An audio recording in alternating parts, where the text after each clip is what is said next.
And when the young man, Darian Alberts, was killed right on our doorstep, and looking into his eyes, that was just a devastating experience. Just prior to that, my son was murdered. And so I'm rethinking everything about ministry. I was shocked and numb, and I didn't know how to respond. It's definitely outside of my league of even knowing what to do. I was just in shock, really. It was an event church. It was all about Sunday. It was all about putting up a good choir. I had one of the best choirs in the city of Chicago. It's putting up a good choir, singing good songs, and doing good preaching. And people coming to feel good about themselves, about their connection to other people in that congregation, and the fact that they're going to heaven. And it was pretty much like every other church in the city of Chicago. It was Sunday driven. And our people, like all the other people in the city of Chicago, or the majority of the Christians in the city of Chicago, drove past ministry opportunities and problems and difficulties in the city, drove past them to park on the parking lot on Sunday, come to the church, and feel good about ourselves and our relationship with God. But when my son was murdered, all of that didn't have the charm that it had before. And I became broken about it.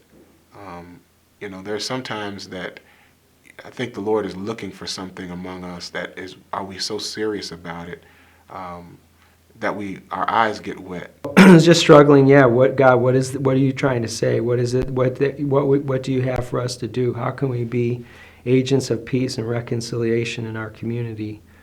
What are you trying to say to us? We started doing things during the summertime. We had a moment where we were out in the outside of our church, praying on the eve after all of the services were over, and that was great.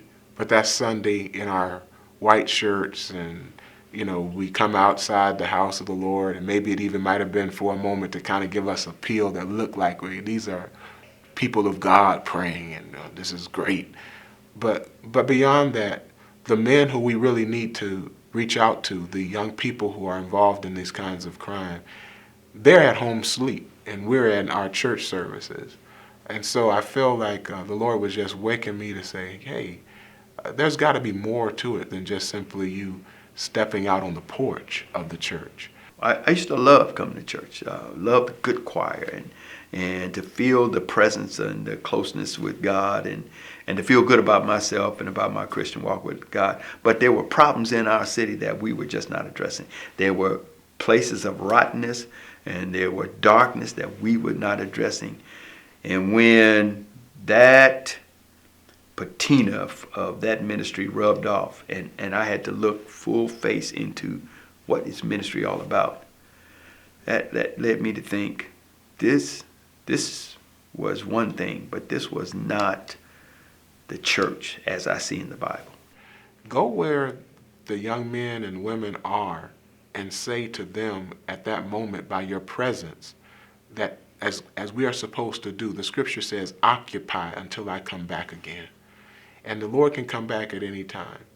And we need to occupy those corners with a sense of we have the answer, not that they are persons who are less than we are, but a loving way saying we are here to combat the violence with love, because that's what Jesus tells us as we are to be as disciples. This is how they'll know that we are his disciples, if we have love one for another. And if we don't do that, then we are simply really as no more than those Pharisees were who sat inside of their cathedrals and did not do anything but simply talk about themselves as opposed to talk to the issues that's at hand. But let me share this with you. It's more important theologically what we do together than what we do. It's more important theologically what we do together than what we do. Every time I go to a church, I see the promise of Chicago. Amen. And what I want to see is not on Sundays at 11. Yeah. I want to see it every other day. 24/7. The most important thing God has called me to is this study area right here. And God bless you. But your city is on fire. When I heard Vance at a meeting, Vance Ernie Mayor's office, in one of our Praise Chicago meetings, basically the idea was if the church had a plan this summer, and I thought, man, those are fighting words, bro. We better have a plan. We better stinking have a plan, because this is on our watch. The mayor the other day said the police don't have the answer. And his phrase was, what the hell are we going to do, man? Because when the weather gets warmer, people are going to die in Chicago. Your city's on fire. And one of the reasons I stopped homicides in our community is first, the power of God. Second, I walked up to every drug dealer and I would shake their hand and I would say, I'm your pastor.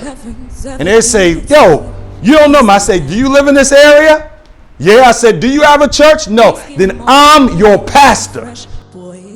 Each week we were born sick, but I love it. Command me to be well. And I would load them in my car. And they would say, do you know you can get killed driving with us? And I would say, absolutely.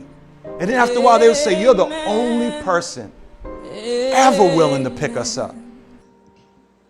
Take me to church, I worship like a dog. Gracious God, our Father! I'll tell you my sins so you can sharpen that knife. Offer me my deathless death. Good God, let me give you my life. Take me to church, I worship. If there's darkness in the room, you don't curse the darkness, you turn on the light. I'll tell you my sins so you can sharpen that knife. Offer me my deathless death. Good God, let me give you my life.